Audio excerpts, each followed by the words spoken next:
What's going on, guys? I'm Bill and welcome to Bill's How To. Today I'm going to be showing you guys how to install a handheld bidet. This here is the bidet, nice and simple to use. Let's get straight into it, guys. Let's do this.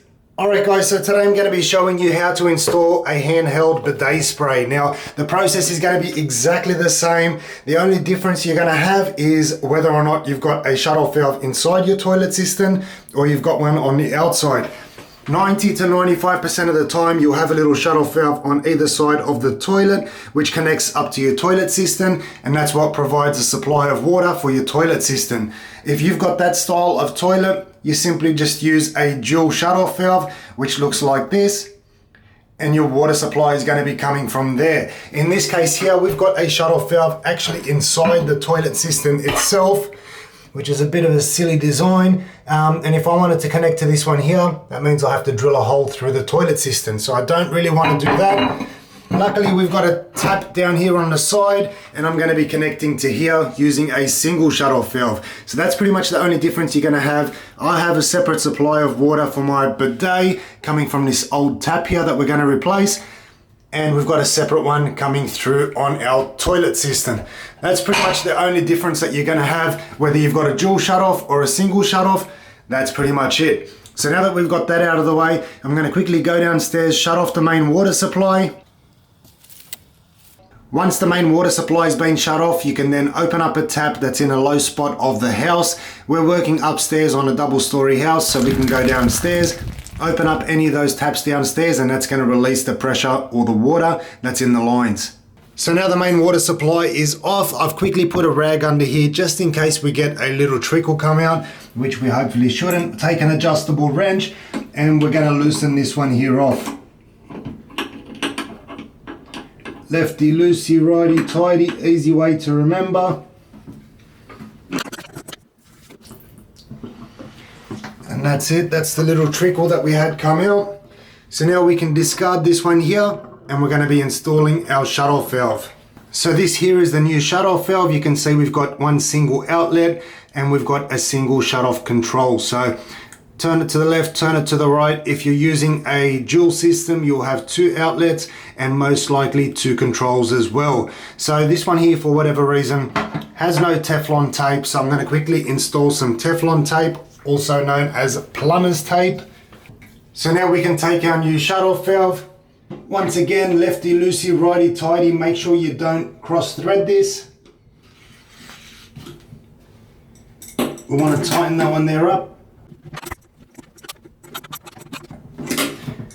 And when we finish this one here off, we want to try and have the outlet going in the up position. That way, once we put on our new hose, it's not going to be kinked. It's not going to be trying to ravel around the bottom of our shut-off valve. It's going to be nice and free. All right, so now we can open up our packaging and see what comes inside. So we've got our flexible hose. We've got our new handle.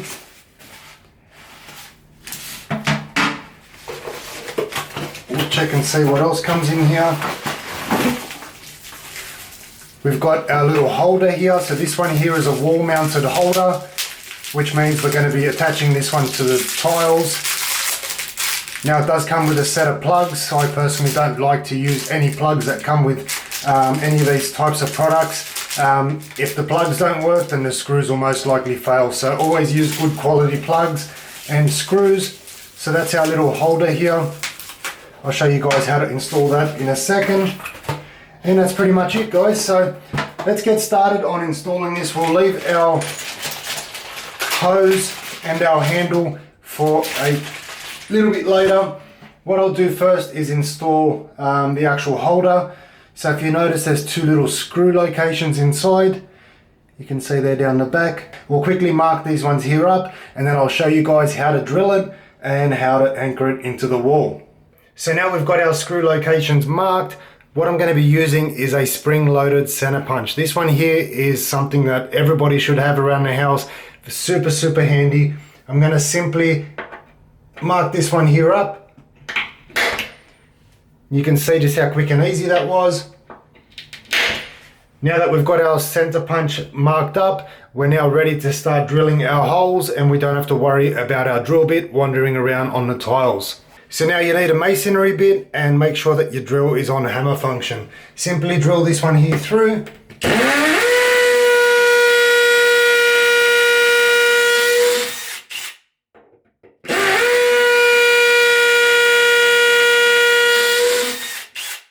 And now we can take our wall anchors. Now the ones that I'm using here are just a 5mm ram set plug, and the reason why I like them is because of this little lip right here. That's going to hold onto the tiles, prevent it from going all the way through as you try and drive your screw through. So line these ones here up, push them in as much as you can by hand, give them a light tap. So now we can take our holder and drive our screws through. Make sure you do them one at a time.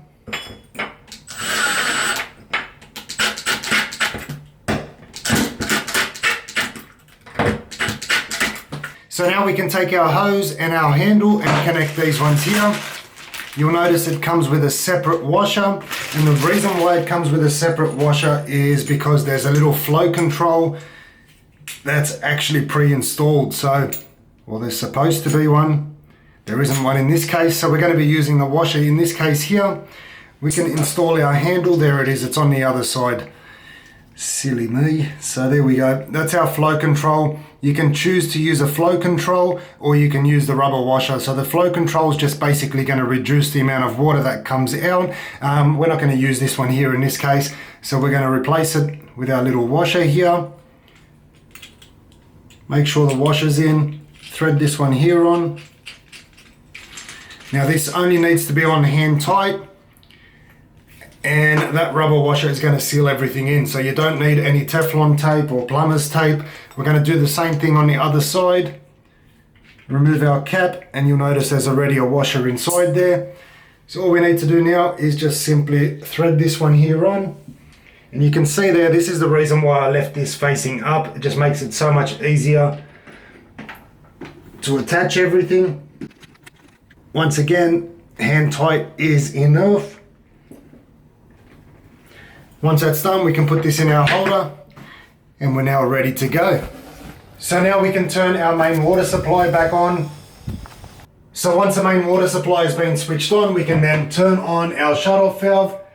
Make sure and check that there's no leaks coming from your shut-off valve. We can take our handle and test everything out.